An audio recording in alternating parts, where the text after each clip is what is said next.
I'm Sarah Thompson, and welcome back to STL TV Live. Kenneth Shepard is here, and Pastor Vincent Niyibizi.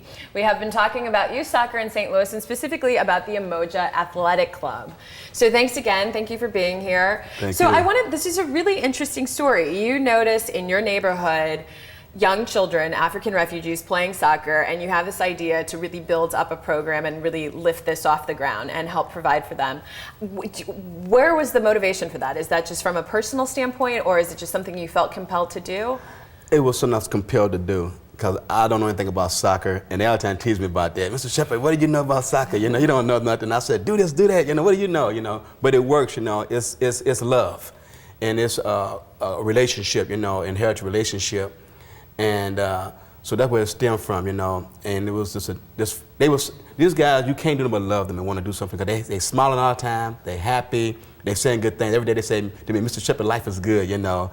And we just connect. And just by being there for them, they appreciate that. And so that's where it came from. And it's just, they see that there's men in the community that love them, concerned about them, even when they was like 12 and they first came over here, and they seen that, and then we just drew together with that, just connected, you know. And it was a need, because they was playing soccer, and I know about sports, you know, from playing sports, that they needed to be on a team. They need to go farther than the backyard concept, you know. And you helped facilitated that for them. No, I think that's a great story. And Vincent, tell me about your involvement. I help with transportation, and mostly I help my coach the way he can coach them, how he can direct them.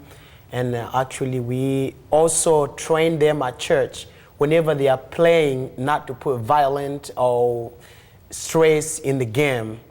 Actually, they play peacefully, and we actually help at church, also in the team. Okay. Right. And so when we talked about the young men playing on these teams and all the children that you're working with, what are the backgrounds? When we say refugees, where in Africa are a lot of the players from?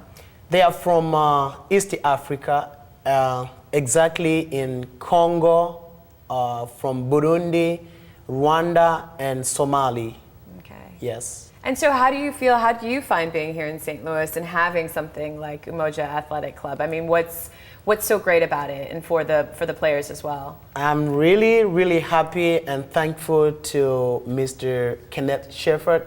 He really helped our kids to come together and build Umoja. It came from doing things together. This is what Umoja means. So the whole community is really, really happy to have Kenneth Shepard to gather our kids, play together.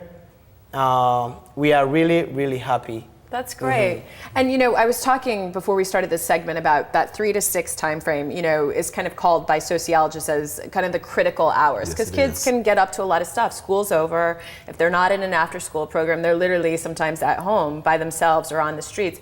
What do you feel, I mean, in addition to the athletic component and helping these students possibly get scouted for soccer scholarships, what do you feel that it's providing for them if it weren't there? I mean, what do you think about that? Okay, I'll tell you right now, just a little while back, we had an issue with the youngsters starting to put their pants down, because they're going to inner city schools and hanging out. They started dropping their pants down and picking up a lot of the American concepts. So the tribe, we got together and we eliminated that. And so the soccer keeps them focused on their life, what they need to be in sports and in life and in school and academics. So we combine that together and community relationship with these young men. We eliminated that nonsense and foolishness they was getting tricked into. And so now they have a better idea of life now, that I'm important. I'm playing soccer, I can be somebody, I am somebody, and I can go somewhere and I can accomplish things in life. I don't have to live in this environment of hopelessness, you know, I don't know where I'm going to be, I'll just adapt to this nonsense. So now they're identifying with their greatness. And soccer has, a sports after school activity has put them in that kind of environment, getting away from the negative environment to a positive environment. So that's what Positive Youth Affair does. And so now it's really helping them in their self-esteem and motivation. And so where can people go to find out more information about Umoja? Okay, they can go on Facebook. Umoja have a beautiful Facebook site. You know, it's just simple Facebook, your social site, Facebook, Umoja. You know, they can go there and find out about Umoja, you know, and then they can go to the internationalsocceracademy.org. That's when they want to get into the big league, I call it, you know, get into some intense training. They can go there, you know, and then they can also contact us at 314-575-6494, and we'll be the liaison to get them into the different teams they need to be with or different programs they need to be with, you know. Okay. All right. Yes. Well, you guys, thank you so much. That's a really wonderful program. I mean, it's great to hear these really uplifting stories, and just best of luck to you with the season and with everything. You. Thank you for being here. And after this break, we're going to hear about an opportunity to experience a performance by world-class musicians in one of the most beautiful outdoor settings in the Midwest. There's more to come on STL TV Live.